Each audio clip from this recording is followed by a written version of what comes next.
Well, I've cleaned up the lost Lancer and it's up for sale at the moment. But one thing I haven't done is take you on a bit of a ride in it to see how it runs and what it's like to be transported back to 1991 on four wheels. So let's go and have a ride.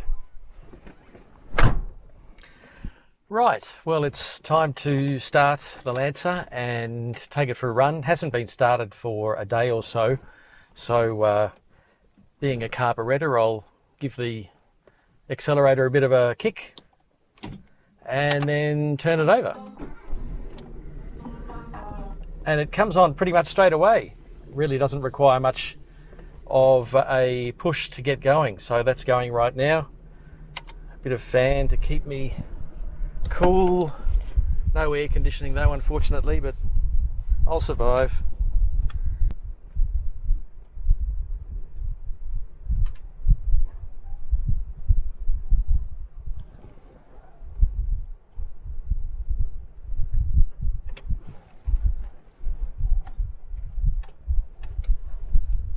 Just need a couple of goes to get out of here and then through the maze of cars on the front lawn today, as our daughter is doing some repair work and her friends are doing some repair work as well. Break day, they call it. Anyway, we'll sneak past.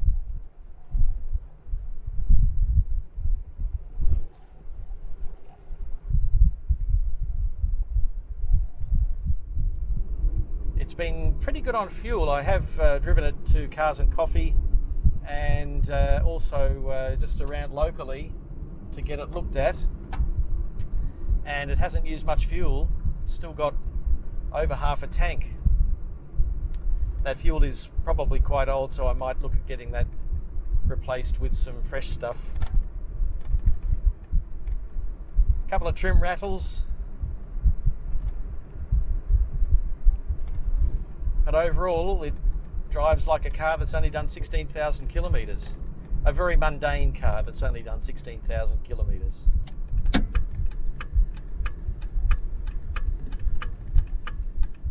Got a very clicky indicator and indicator function as well. It really clicks in when you push it.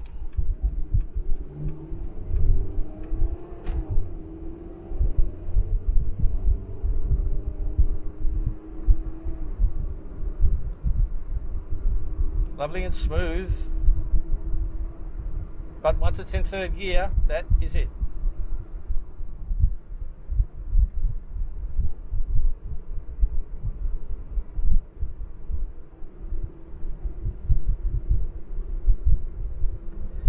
Operates very quietly at low revs. Here we go. Here's that clunky, clicky indicator.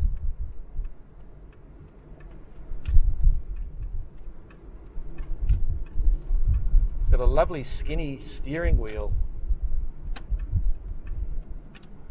It's sort of, I don't know.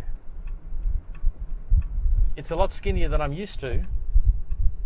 And maybe according to other drivers it might not be good for spirited driving, but it just sort of feels good in the hands.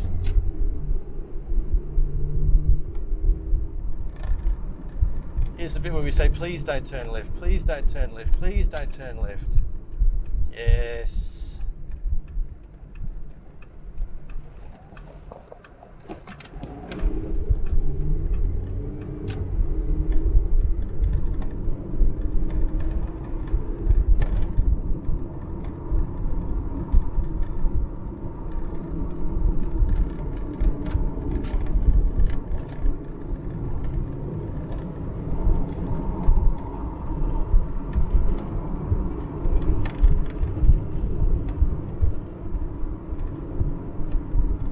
Very hesitant to kick down. Let's see if I can make it kick down. Yes, you've really got to put your foot to the floor and then it goes from third gear to second gear, which makes a lot of noise. I don't know that it really improves things. It's amazing the things you find in cars after you take, not ownership, I haven't taken ownership of this one, but once they come into your care for a good cleaning and some listing on the internet. This one I found a pocket knife, a pair of socks, found a necklace. I also found, I could hear something rolling around in the boot, and I checked the boot many times, about 4 or 5 times, wondering whether some of the equipment to change the tyre was moving around, and it was all secured. Could not figure out what it was, and then at Cars and Coffee I noticed down the side of the boot there is a little sort of hidey hole behind a plastic cover, horizontal with the side of the vehicle. No idea what purpose that serves, but there is one there. And in there was a tiny little jar of coffee, Moccona coffee, which had to be used by 2008. Needless to say, it looked pretty bad and mouldy, so I threw it away. And then just today I was standing near the car talking to a neighbour, and I noticed on the back parcel shelf there's a double adapter. So I'll have to retrieve that when we get back and offer it to the old lady who's selling the car, along with all the other stuff I found, as her late husband obviously left it there for a reason.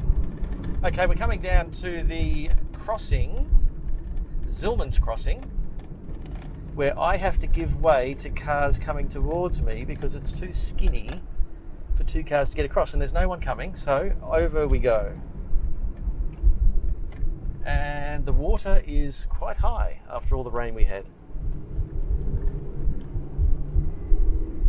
And this is the tail end of Old North Road,